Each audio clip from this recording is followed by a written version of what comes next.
Okay, so one of the things that our previous guests talked about, the farmer in particular, was talking about the place of technology in agriculture. I don't know if we're going to get there in this discussion, but just to let you know that the Ilorin Innovation Hub is an initiative of the Kwara State government in collaboration with IHS Nigeria, which is Nigeria's backbone of digital possibilities. So the hub is a groundbreaking enterprise aimed at fostering innovation, driving economic growth, and providing a platform for young entrepreneurs, tech enthusiasts, and researchers to solve critical challenges through technology. And they also believe that they are aligned with the President's renewed hope agenda of investing in the digital economy to stimulate local industries, enhance competitiveness, increase productivity, and provide millions of Nigerians with new skills, as well as long-term employment and wealth creation opportunities. Let's have conversations with two gentlemen from the organization, in the person of Mr. Mohammed Darwish, who is Executive Vice President and Chief Executive Officer, IHS Nigeria. He's also co-founder, IHS Towers. Thanks for joining us this morning. Morning. Thanks for having us. And also with us here is Mr. Kazim Oladipo, who is a Senior Vice President and Chief Operating Officer of IHS Nigeria. Thank you for joining us. Thank you. Good morning. Let me begin with you, Mr. Darwish. Many people know that IHS has been in operation since, 23 years now? Yeah, 24 years, 2001. So tell us a bit about your origins as a company. What do you do? What milestones you've achieved over the years? So IHS is a telecommunication digital infrastructure company. We are the largest owner of telecommunication masts in Nigeria, and the fourth largest independent and multinational owner of telecommunication masts in the world globally. And all of that started in Nigeria in 2001 with a few engineers who sat down. Back then, the telecom sector was privatized, and we thought that all these new operators, they needed these towers to roll out their networks. And we saw the opportunity to start there from that small office, as I said, in Lagos, in VI. Over the next 10 years, we transformed the business model and we became a colocation player. And the key idea was, rather than having 2, 3, 4 different operators building same sites in the same location, which will create redundancies in capital resources and financing and all of that, the model was let IHS, an independent player, come and build one tower where the 4 of them can share. So that reduces the financial burden. It's more environmental friendly as well. And from that time, 2009 and 10, it has been exponential growth till now. We started the journey of raising capital from international investors. We've raised more than $3 billion. Most of that money was invested in Nigeria. And from 2011 till now, we've done more than 20 different acquisitions in Nigeria and globally, where we operate now in 10 countries: Cameroon, Ivory Coast, Rwanda, Zambia, South Africa, and even Brazil and Colombia in Latin America. And once again, I want to reiterate, all of that started from Nigeria. So we are a Nigerian company that went and made it global rather than the other way around. And the landmark of that was also our listing as a group on the New York Stock Exchange in October 2021. And that was a testament to the world that Africa and Nigeria can produce international companies that could tick all these boxes when it comes to governance and so on and so forth, and list on one of the most prominent stock exchanges in the world. Nigeria, we have currently 16,000 towers. As I said, we are the largest owner of this infrastructure, and we also operate a large fiber network as well. And all of that, we make them available for the various operators to roll out their various services across the country. Interesting. So, Mr. Oladipo, now this innovative the hub in Ilorin is touted to be the biggest tech space in West Africa. What prompted your decision to set up a thing like that, and why in Ilorin? Thank you, ma'am. So it's touted to be the largest in West Africa. It is indeed the largest in West Africa. I think we can tout it to be probably the largest on the African continent, because we haven't seen anything that is bigger than that. The facility is sitting on 13,000 square meters of land in Ilorin, and it has a built-in space of about 4,000 square meters on 2 floors that can accommodate almost 1,000 people at the same time, with different workspaces within it, maker space within it, facilities for training within it, pitch rooms within it. So it is, arguably the largest facility of its type on the continent. But how did we arrive here? You mentioned when you were reading out the citation on the facility, it was conceived by the state government of Kwara State, who envisioned it as a project that would help to enhance innovation for the state. We became partners with the state when we were in Kwara in the course of building the fiber optic network that the CEO mentioned, and we were engaging the state government across the country and looking for the opportunity to deepen digital infrastructure in Nigeria by collaborating with states. I think Malam Abdurrahman, who's the governor of Kwara State, gave us free right of way to deploy fiber in Ilorin and Kwara State. And as part of our commitment to improving communities where we operate, we did ask the state government to let us know what project they were doing that would be a sustainable project long term, that would align with our objectives that we can contribute to. And that was how we got involved in the project. And our role in the project became the completion of the hub, because it was still at the carcass stage when we onboarded. Completion and running programs at the hub for 5 to 10 years period subsequently, and ensuring that the operational viability of the hub and sustainability of it is achieved over those periods, so that we can achieve the long-term objectives. So how is that sustainability? That's because Alero has already given me that nomenclature. I'm always talking about sustainability because we are wonderful at starting something. Yeah. Keeping it on for decades. In fact, there's a cleric that asked one day, tell me one organization in Nigeria that is more than 100 years old. I was shocked. And so, but I now say, hey, how about this product? How about that product? And, anyway. So what's the sustainability plan, Mr. Darwish? Because beyond the initial investment, the measures put in place to ensure the sustainability of the hub, so that the young people that I just saw on the screen, they will not just be, by the time they themselves are in their 60s, 70s, 80s, the hub is no longer, it's not a carcass, if anything, it's even a lot better than what it is now. Listen, sustainability goes to the core of our values. And that's how we came to what we are right now. And that's how we grew, by providing a service that is up to the quality and that's sustainable and can be kept.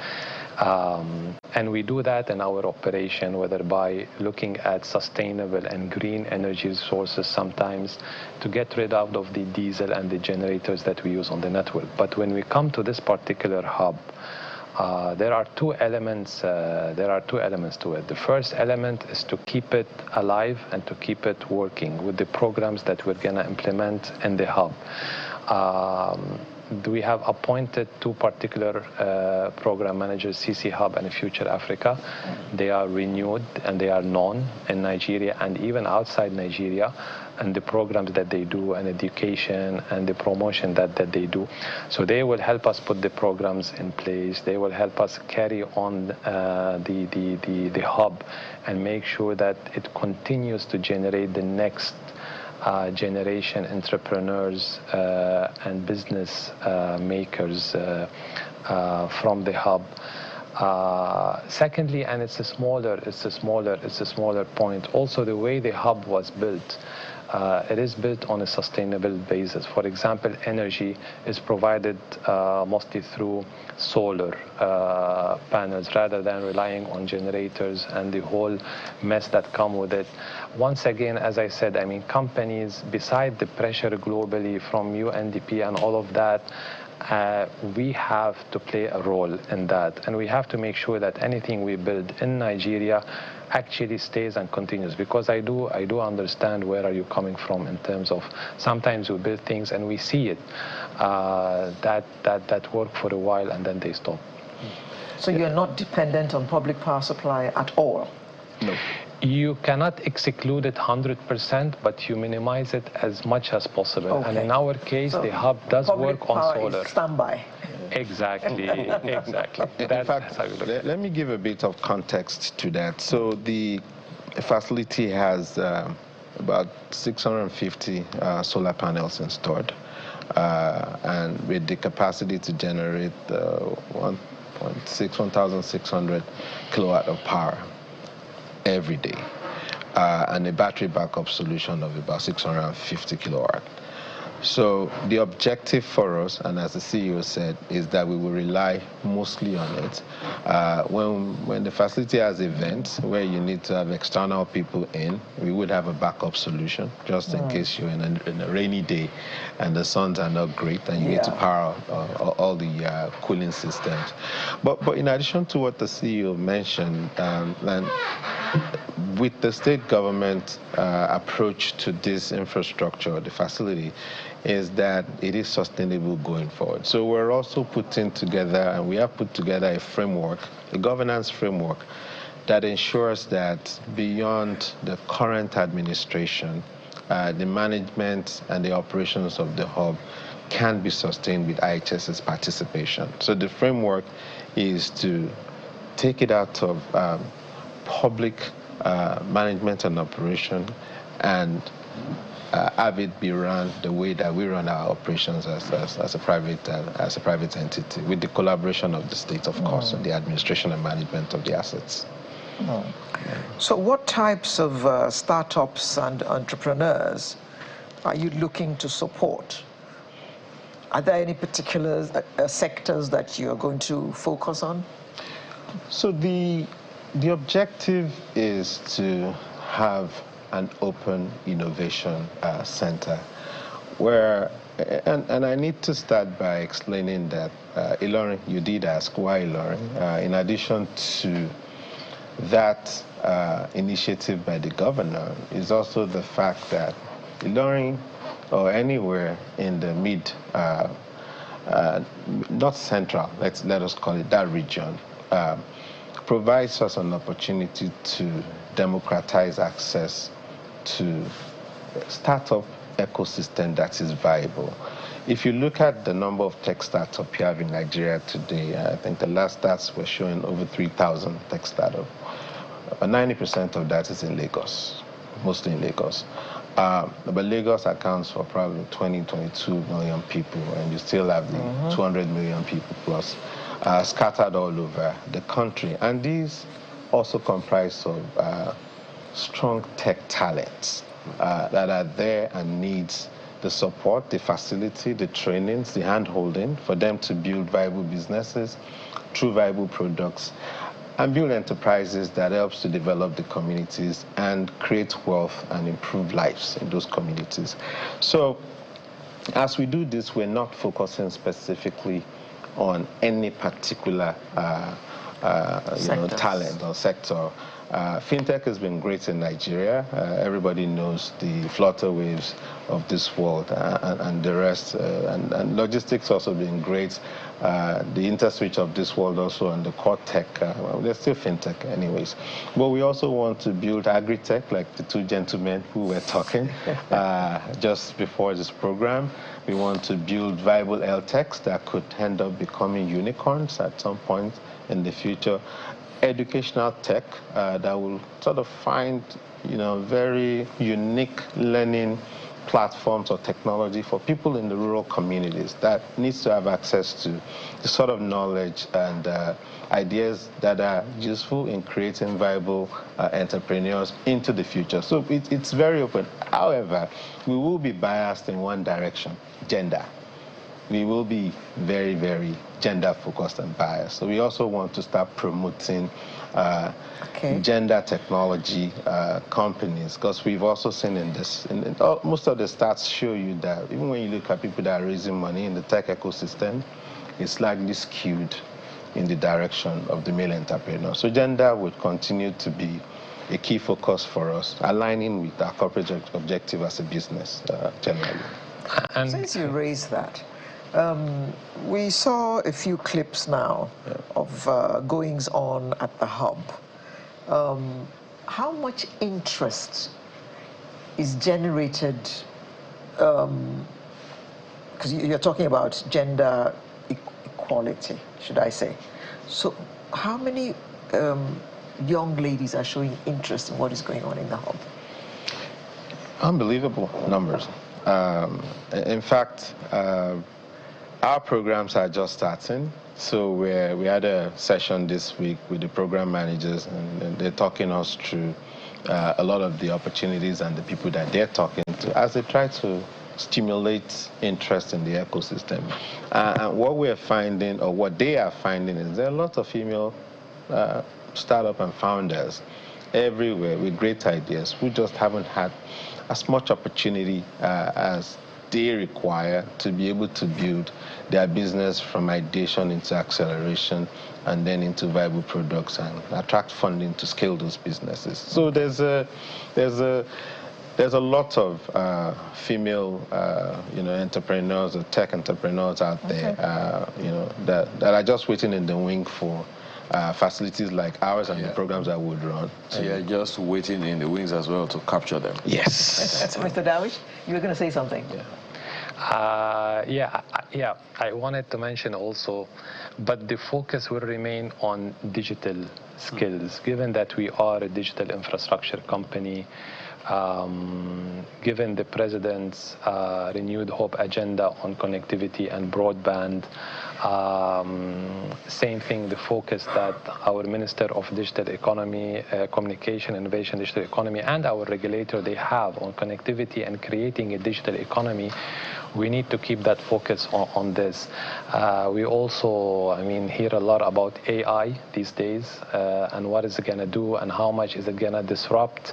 And for a country like Nigeria, where we have more than 200 million people, the amount of data that we have is massive.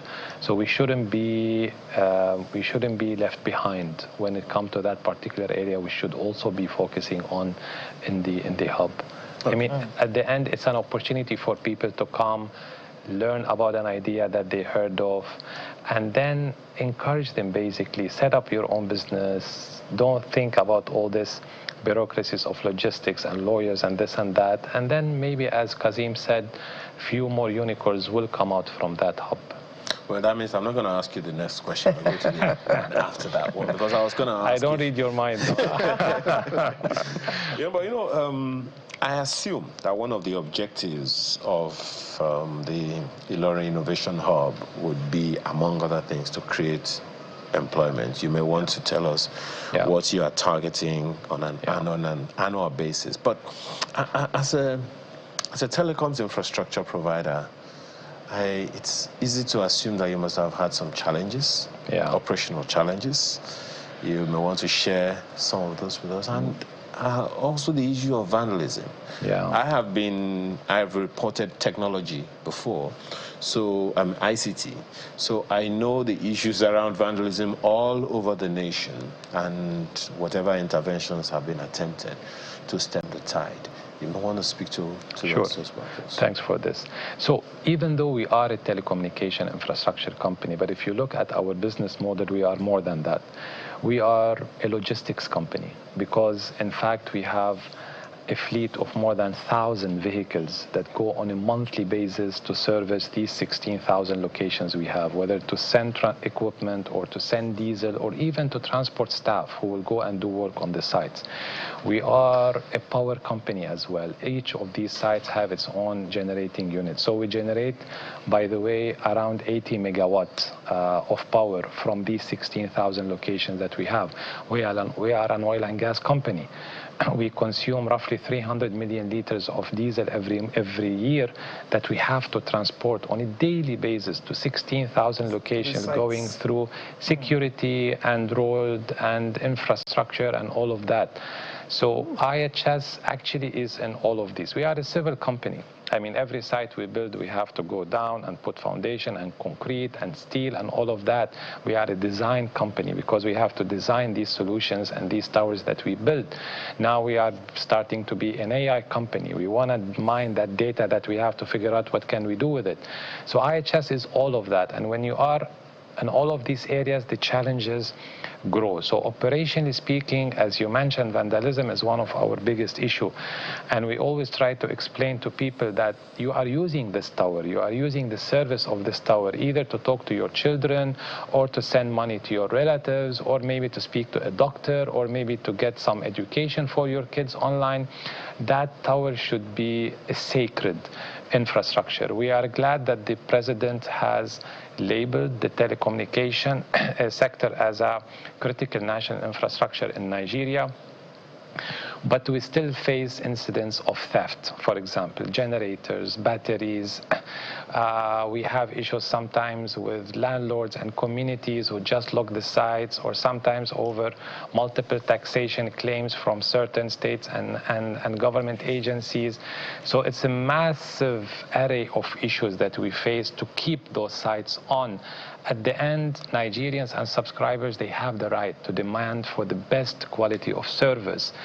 If you look at us, we operate in a country where a grid doesn't exist. Other countries, you just plug into the national grid and you don't have to worry about putting a generator and battery and sending diesel and all of that, but we have to. We have to deal with all these security challenges. This is a plea I give to everybody who's watching us. Those towers, when you see them, treat them as your own asset. Absolutely. And just try to be part of that community. We also have a duty to give back, and we do give back on a lot of times, whether the hub, whether we've done so many other CSR projects in Nigeria, basically to reach out. But the important part is we need the communities to feel that that asset that you see in your community is there to serve you. That is a continuous, sustainable conversation. Indeed. So many issues to raise, but we're out of time, Mr. Darwish. Thank you so much for your time. Thank you. Thank you. I appreciate it. Mr. Mohammed Darwish is Executive Vice President and Chief Executive Officer, IHS Nigeria. He's also co-founder IHS Towers, as well as Mr. Kazeem Oladipo, who is Senior Vice President, Chief Operating Officer, IHS Nigeria. Thank you so much for your time. Thank you. Thank you for having us today. When we return, we're still back to that first topic, but in a completely different way. To stay with us.